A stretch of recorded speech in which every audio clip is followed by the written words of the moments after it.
موجودہ دور میں بڑا دکھ ہوتا ہے یہ حالات دیکھ کر۔ ٹھیک ہے، مان لیا ہم عراق کا ساتھ نہیں دے سکے،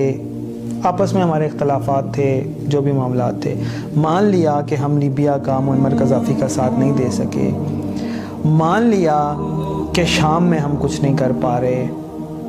لیکن میرے بھائیوں، خاص کر مجھے بڑا دکھ ہوتا ہے یہ جو عرب کے ہمارے بھائی ہیں، دوست احباب ہیں، اللہ تعالیٰ نے انہیں دنیاوی مال و دولت سے، شان و شوکت سے نوازا ہوا ہے، ان کے پاس سارے ریسورسز ہیں۔ جو بچ گیا ہے اس کی تو فکر کر لیں۔ فلسطین ہمارے ہاتھوں سے جا چکا ہے، قبلہ اول ہے، وہ اب ہماری اونرشپ میں نہیں ہے۔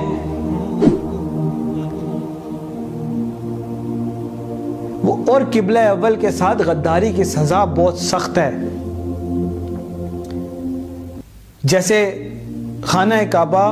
بیت اللہ ہمارے لیے اہم ہے، امپورٹنٹ ہے، اسی طرح مسجد اقصی بھی ہمارے لیے اہم ہے، امپورٹنٹ ہے۔ اگر ہم سے ایک جو قبلہ اول ہے وہی چھین لیا جائے تو ہمارے لیے اس سے زیادہ تذلیل اور کیا ہو سکتی ہے۔ اور بہت افسوس اور دکھ کی بات ہے کہ ہمارے عرب بھائی اس معاملے میں کوئی کردار ادا نہیں کر رہے، بلکہ بار بار کنٹینیوس ایک نیریٹو بلڈنگ ہو رہی ہے کہ اسرائیل کو تسلیم کر لیا جائے، اس کے ساتھ تسلیم تو خیر بہت سارے ممالک نے کیا ہوا ہے، اس کے ساتھ تعلقات بھی بڑھا رہے ہیں اور اس کے ساتھ تجارتی معاملات بھی کر رہے ہیں، یعنی کہ وہ ایکسیپٹ کر رہے ہیں کہ ٹھیک ہے آپ مسجد اقصی سے لے لیا تو ٹھیک ہے، اب ہم کیا کر سکتے ہیں۔ یہ بے غیرتی کی ایک صورت ہے، بے حمیتی کی ایک صورت ہے۔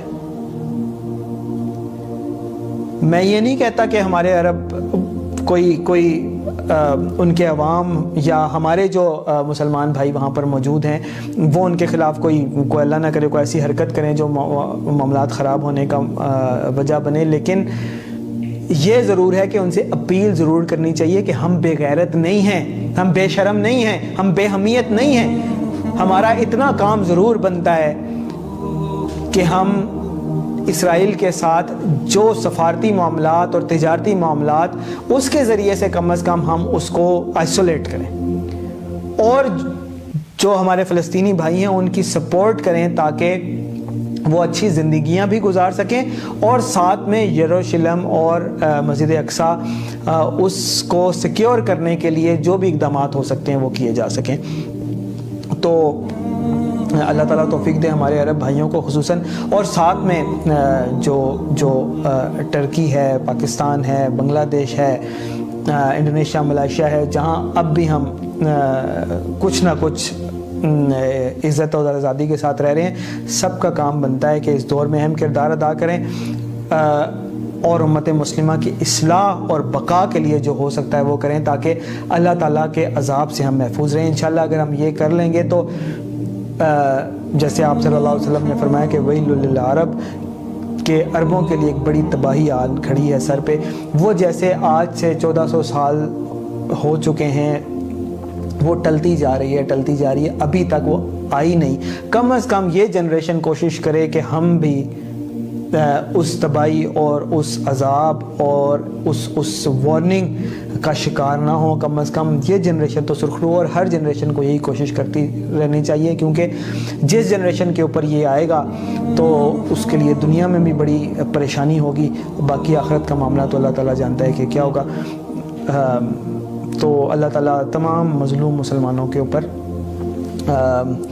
رحم فرمائے۔ اور یہ آیت جاتے جاتے میں سنا دوں، یہ جو ہے کہ